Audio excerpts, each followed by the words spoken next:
ex-Secret Service agent warned Parkland School of flaws in security months before the massacre. A retired Secret Service agent pointed out security vulnerabilities at a Florida high school 2 months before a gunman killed 17 people there.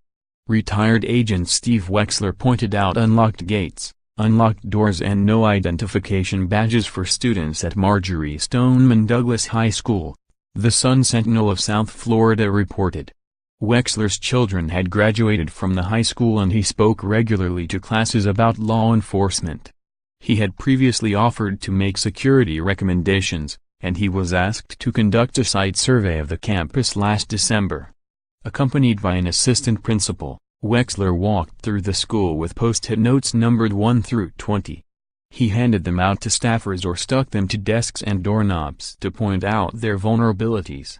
Wexler said he presented his recommendations to 4 staffers at the school. "I said, this stuff is blatantly obvious. You've got to fix this," he said. From that moment, Wexler said he never heard back from the district. Florida's government has ordered the shooting be investigated by a state commission of inquiry. The Blue Ribbon panel will likely ask Wexler to give statements. "We're aware of him," said Pinellas County Sheriff Bob Galtieri, who is leading the commission. "We're interested in talking to him." A spokesperson for the school district told the Sun-Sentinel that a school administrator did discuss security recommendations from an individual last year. Wexler spent 27 years in the Secret Service before retiring in 2014. His 2 children graduated from Marjory Stoneman Douglas, so he was known to teachers there. Wexler was also a regular guest lecturer to classes. He would talk about the criminal justice system. Wexler said he printed out the school's floor plan, bell schedule, and aerial map. On December 13th of last year, he arrived early for his meeting in order to test the security on the grounds. Wexler said he pulled into the parking lot through the open gate and sat there for 20 minutes, during which time nobody approached him. He then took the assistant principal, Winfred Porter, on a short ride in his truck through the bus loop. Wexler pointed out that the gate to the bus loop was open during midday. Why the heck was it unlocked? Wexler said he wondered to himself. Porter watched from afar as Wexler had no trouble getting into the school breezeway where students and staff would gather. Wexler then entered an open back door which led to the administration building. He then took yellow post-it notes numbered 1 to 20 and handed them to each administrator or victim would be gunned down if someone tried to commit a mass murder. Wexler said he had no trouble roaming the premises and putting down post-it notes unimpeded. "Nobody challenged me," he said. "No one approached me. Who are you?"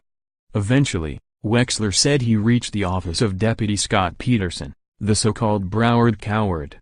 Peterson was forced to resign a week after the school shooting. He was filmed during the massacre standing outside for minutes while gunman Nicholas Cruz went on his shooting spree. Wexler said that when he reached Peterson's office, Peterson had his back turned toward him while working on the computer. He then turned to the assistant principal. "Mr. Porter, I ran out of numbers. You want me to keep going?" he asked. Wexler said he then made his recommendations to school officials, including locking the gates, giving students ID badges, doing regular active shooter drills, and giving any adult the power to declare a lockdown. A frustrated Wexler said his recommendations appeared to fall on deaf ears. "Where on the food chain did that information die?" he asked. "I tell them what to do and then they don't do it. If they didn't want to use the recommendation, why then would the school reach out to me?" I said, "Keep the gates locked."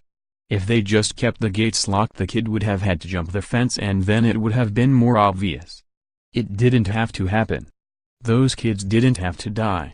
School administrators declined to comment on the specifics of Wexler's complaints.